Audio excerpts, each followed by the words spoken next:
Hi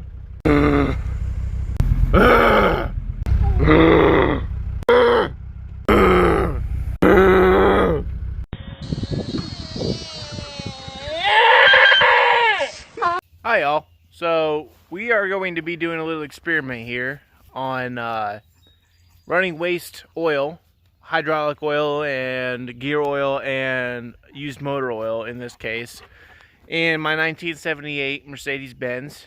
It's got the OM617 5-cylinder diesel in it, non-turboed for now. And I've already made a half-hour long video on this entire fuel swap, and I lost it all. My stupid Galaxy S8 decided to crash right as I was compressing the video to upload to YouTube for your viewing pleasure, of course, and I lost it all, and I had to factory reset my phone.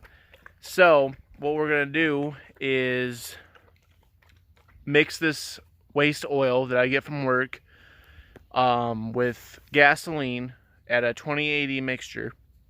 So I got a couple 5-gallon totes. We'll be putting a gallon of gasoline in each and topping it off with the used oil. That will give us our 20/80. And we're going to do some fuel economy comparisons, cold starting ease comparisons, and I say cold. It's been 80 degrees out here in northern Indiana for the last couple days, but this car sat for I've been driving my truck for the last couple of days, so it's been about 48 hours since this thing's ran, and we're gonna get a little shot of that starting up real quick. And once we get that waste oil running through the system real good, we're gonna do some time to start comparisons, all that good stuff. I have been getting about 21 miles a gallon just running the back roads. I live out here in the country and do a lot of running around back roads, to and from work. This is basically just my fuel saver. I've got my Duramax tucked up in there that I mainly use for hauling stuff and longer trips just for comfort reasons. You know, this car doesn't have air conditioning that works and no cruise control, all that good stuff. But so a word of warning though, do not try this on if you have a Duramax or a newer Volkswagen that has direct injection, Power Strokes, Cummins. Do not try this method, mainly because the method I'm using doesn't purify the oil well enough to safely run in such high pressure injection. This car, I think, peaks at like 1500 psi of injection pressure, and yeah, it might sound like a lot, but my Duramax over there peaks at almost 30,000 psi. So do many other modern direct injection diesels. So do not try this. You're gonna break something if you do that. You're gonna wipe out an injection pump, injectors, etc. This isn't about making even waste vegetable oil. Don't try this, because biodiesel is something completely different than what we're doing in this video, and you refine it down much more. You chemically change the structure of that waste oil that you're going to be using for fuel in making biodiesel. There's tons of information out there on YouTube, Google, you name it. There's tons of information out there. The resources I've been using. Come here, Piggy. There's a car coming. She's out by the road. Come here. Come here. So the resources I used for what I'm doing in this video is makeblackdiesel.com, and I'll post a link to that website in the description of this video. They recommend using a centrifuge to really clean the waste oil, get any moisture, metal contamination, any sludge, get all that out of the oil. I'm not going to do that. The filters I'm using to pump this waste oil I'm getting from work, I looked them up, is 10 microns. So in my mind, for something like this, just small scale, is perfectly fine. Piggy. So I just do as a disclaimer, if you try this and you break something, don't blame it on me. Like, I'm not going to be one of those guys that say, don't try this at home. But, you know, there are risks involved. You're putting potentially contaminated oil as fuel into your fuel system. And bad things could happen. But I have just over $1,200 invested in this car. I'm not going to cry if I break something. I mean, the worst I'm worried about is potentially plugging up a fuel filter. If you don't know the reliability of these cars, look it up. These are insanely reliable. As long as you do the maintenance on them.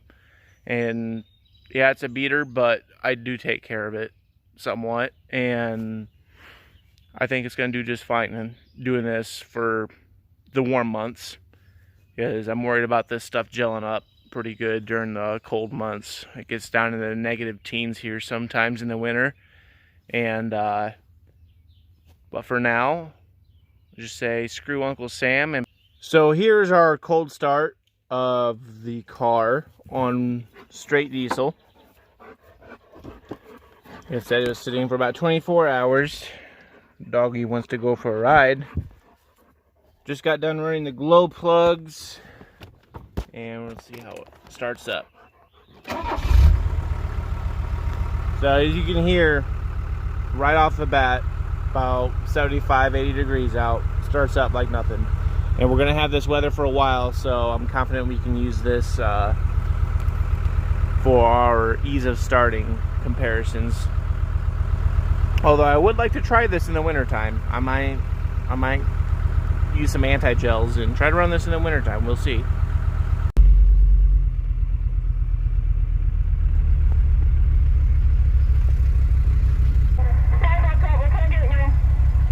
Hi, can I get some lower fuel prices? What? Can I get some lower fuel prices? Well, I can't help you on that one, hon. Never mind. So this is the gas we're using. It's recreational gas without any ethanol in it. And I did use ethanol, E10 fuel for my last run of this, and it did do fine, but I hate ethanol, and I don't want that to be in anything that I drive, so we're going to run with this tonight. This is where I get all my magic juice from.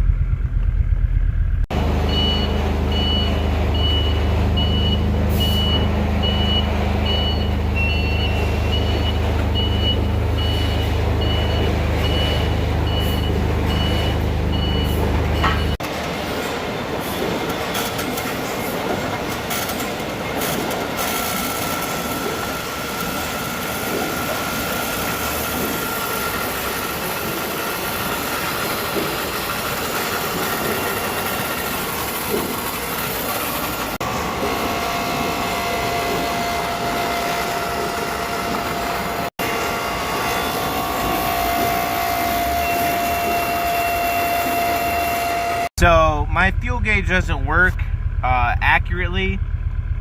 Usually when it gets down to about a quarter of a tank, it'll just kind of start jumping all over the place. So I'm pretty sure I need to clean off my fuel sending unit. But I'm going to drive this thing around a little bit till I get closer to 300 miles. That's normally where I fill it up. And I'm going to film some of the grunting and groaning at the current fuel prices that you just watched earlier. And once we get up to about 300 miles, we will fill this up.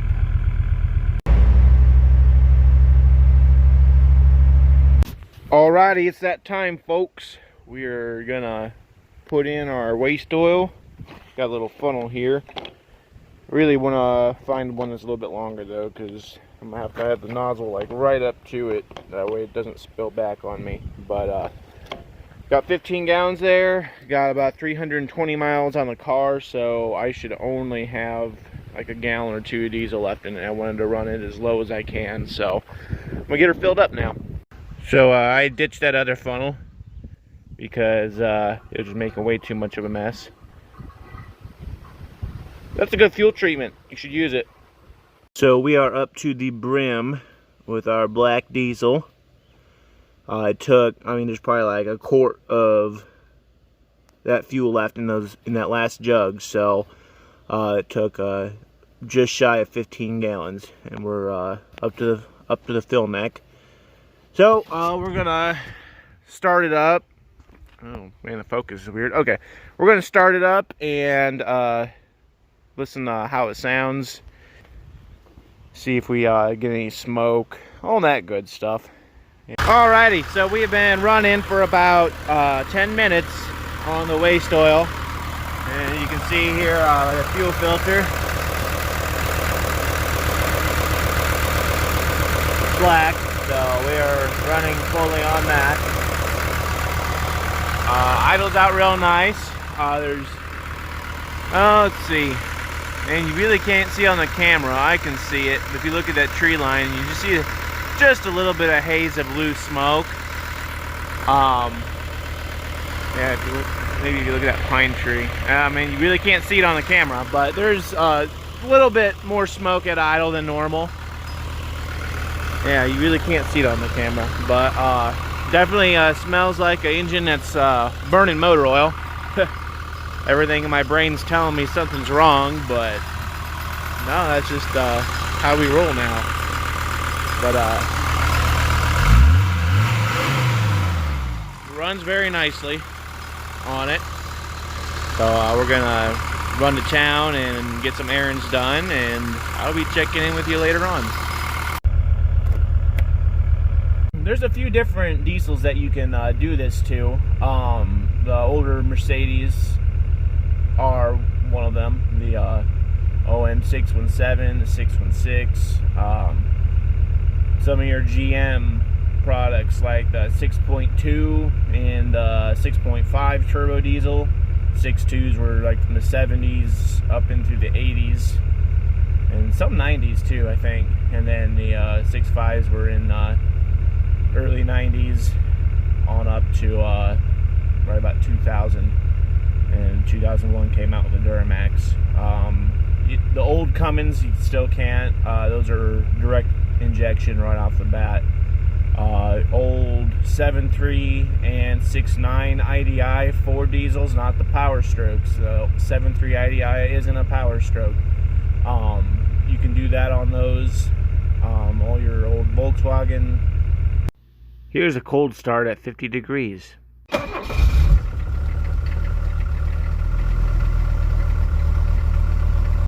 So I tell you what, owning this car is, bought it back in January of this year, 2021, right around New Year's actually.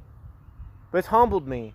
It's humbled me owning this car because it only has about 80 horsepower, five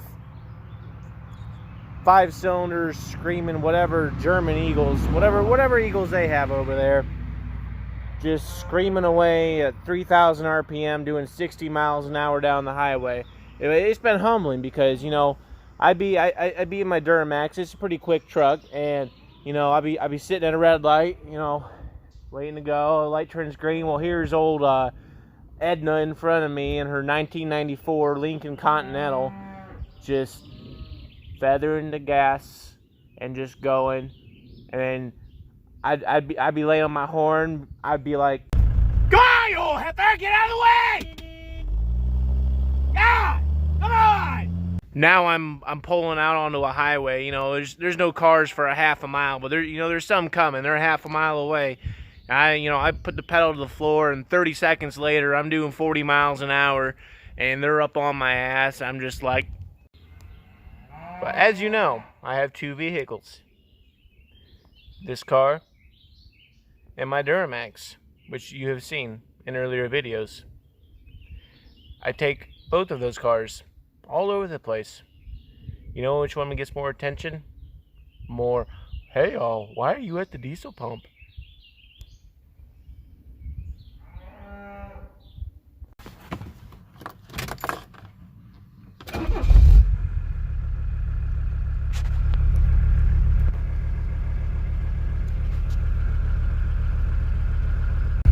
Well, guys, we got 282 miles on the trip odometer, and I'm not sure exactly what the mileage is going to look like.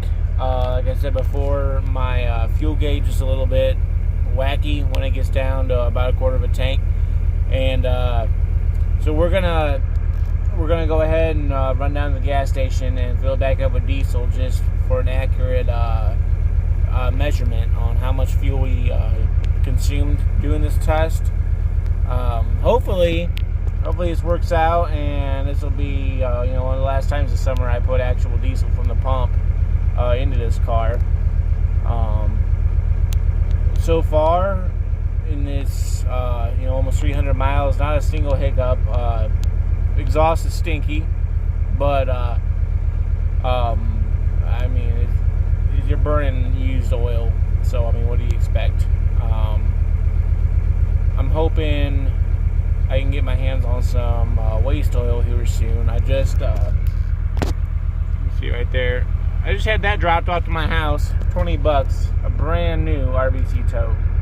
Never had anything in it, and that's what it pays to have living in a small town. Everybody knows everybody. This guy apparently went to school with my grandpa, so he gave me an RVC tow. But yeah, we're gonna head down to the gas station, and I'll see you there. Fraser, say hi. Say hi. Hi. Hi. So we're just driving around for a little bit. I really want to get to 300. That way, give an accurate representation of fuel economy. We were at about 300 when we started this, and about 300 when we end this. And I'm just driving around out in the country. Beautiful night out for a drive, so that's what we're gonna do. Got a good co-pilot here. Yeah. Not gonna name names, but these skinny burnout marks I'm driving were pretty famous burnout. I used to have a pretty interesting neighbor not too long ago. Yeah, call me a creeper. I don't give a shit. I think this waste oil mine cleaned up my sending unit. Normally, when it got down to a quarter of a tank, it started just jumping all over the place, and it'd go from full to half to empty to just all over the place, and it's just sitting there. So maybe this is some cleaning capabilities to it. But we're at 300. We're about to flip over 304,000. We're a half a mile from the gas station, and we're gonna go ahead and fill her on up.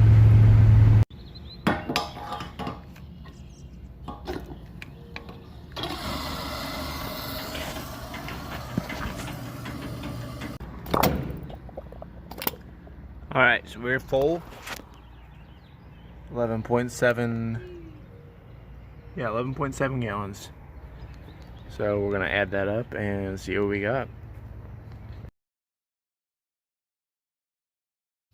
26 miles to the gallon. I'm pretty impressed by that. I didn't change my driving habits at all during this this trial run. Just like I said earlier on, running back roads and 50-60 miles an hour. So I do think I'm going to try doing this a little bit more. I do want to get my hands on some more different kinds of oils, ATF, cooking oil, stuff like that. I want to do a fuel experiments for you guys. I do have some really big plans coming up with this car here in a couple months. I'll show you later on, but there's a lot of freaking rust on the floorboards. As a matter of fact, the passenger side floorboard behind the passenger seat front isn't even there. I mean, there's like this, like you pull the carpet up and you're just looking at the ground underneath of it. Believe it or not, the subframe is actually in pretty good shape. So we're just gonna cut out this rotted metal and weld that in. But got me a little spoolie boy, and A little bit too big for stock fuel setup like I have on here, but we're here for the turbo noises.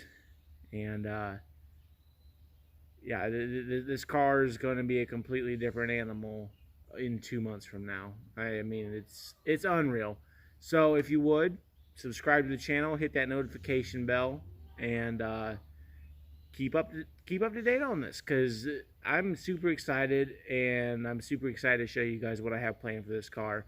This car literally, for if you guys didn't watch any of my earlier videos, this car was literally sitting in a soybean field for 20 years. And a friend of mine let me know that, hey, there's this old diesel car for sale sitting out at this estate auction, and they're not even going to put it up for sale. But there's a title in the glove box, and it was literally 2 weeks away from going to the crusher. They weren't even going to sell it. They were just going to call the scrap man and have this thing hauled out. And I know a lot of the purists out there, they don't like, you know, doing anything other than restoring this car back to 100% factory specifications. Well, that's great, but this car's a little bit too far gone for that, in my opinion. And I'm mainly just using this as a daily driver and something that's cool. It's different, and it's gonna be very different here soon. And I really hope that you guys enjoy I hope you guys enjoy this as much as I'm going to enjoy this. So, God bless y'all, and take care, everyone. I just wanted to show this. Any of these shots you see me sitting in front of the car, you know, at a pretty low angle, these are literally my camera stands. I prop my phone up against the handles, depending on what angle I want. If I'm sitting down, crouching down like I just was, it's this old 1950s Evinrude gas tank. And if I'm standing up, it is this 1 gallon gas can. So maybe if this channel ever takes off, I'll get some better equipment.